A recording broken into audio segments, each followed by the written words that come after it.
តំណាងក្រុមចរចាអ៊ុយក្រែននិងរុស្ស៊ីបានជួបប្រជុំគ្នាជាថ្មីម្ដងទៀតតាមការគ្រោងទុកនៅឯទីក្រុងអ៊ីស្តាប៊ុលកាលពីថ្ងៃច័ន្ទទី2មិថុនាក្រោមការសម្របសម្រួលរៀបចំដោយទូគីតែនៅលើកនេះមិនមានវត្តមានតំណាងសហរដ្ឋអាមេរិកនៅក្នុងការចរចាឡើយតែការជួបចរចាគ្នាជាលើកទី2នេះបានដំណើរការនៅប្រមាណតែ1ម៉ោងប៉ុណ្ណោះហើយភាគីទាំងសងខាងក៏បានចែកផ្លូវគ្នាវិញភាគីទាំងពីរសន្យាជួបគ្នាជាថ្មីនៅរវាងថ្ងៃទី20ទៅ30មិថុនា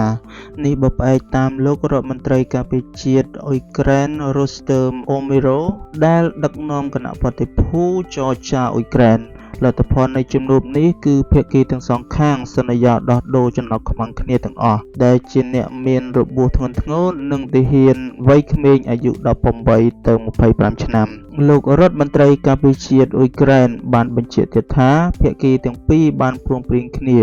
ប្រកាសសាកសពទាហានឲ្យគ្នាទៅវិញទៅមកចំនួន6000នាក់ដែលស្លាប់ដោយការប្រយុទ្ធដោយឡែកភាគីរុស្ស៊ីបានបដិសេធមិនទទួលយកសំណើរបស់អ៊ុយក្រែនដែលសូមឲ្យមានបទឈប់បាញ់ទាំងស្រុងនិងដោយគ្មានលក្ខខណ្ឌភាគីរុស្ស៊ីបានអះអាងថានេះជាល្បិចរបស់អ៊ុយក្រែនដើម្បីយកពេលវេលាប្រមូលកម្លាំងប្រមូលអាវុធដើម្បីបន្តប្រយុទ្ធតែប៉ុណ្ណោះតែលោក Vladimir Medinsky តំណាងក្រុមចរចារុស្ស៊ីបានបញ្ជាក់ថាភាគីរុស្ស៊ីបានស្នើត្រឡប់ទៅខាងអ៊ុយក្រែនឲ្យមានការផ្អាកការប្រយុទ្ធបណ្ដោះអាសន្ន2ទៅ3ថ្ងៃនៅចំណុចខ្លះនៅសមរភូមិនៅលើបណ្ដាញសង្គម X លោក Zelensky បានបង្ហោះសាររិះគន់សំណើនេះរបស់រុស្ស៊ីដោយលោកលើកឡើងថាកម្មវិធីនៃការទម្លាក់អាវុធឈប់ប្រយុទ្ធ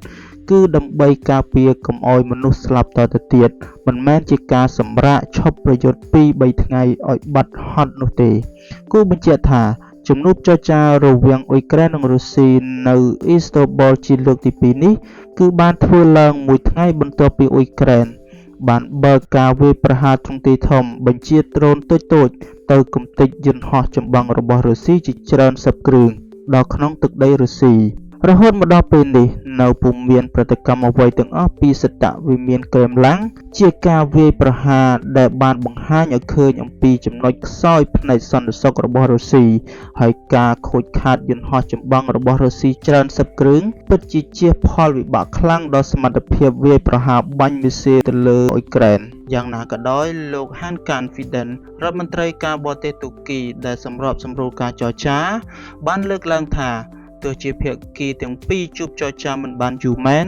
តែការចរចាបានដំណើរការទៅក្នុងបរិបទមួយប្រកបដោយការស្ថាបនាលោកប្រមុខការទូតរុស្ស៊ីបញ្ជាក់ដែរថា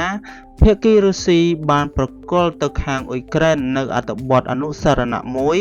រៀបរាប់លក្ខខណ្ឌដែលរុស្ស៊ីចង់បានដើម្បីឈានទៅមានបទឈប់បាញ់ទាំងស្រុងលក្ខខណ្ឌទាំងនោះមានជាអាចគឺអ៊ុយក្រែនត្រូវតែដកកងទ័ពចេញទាំងស្រុង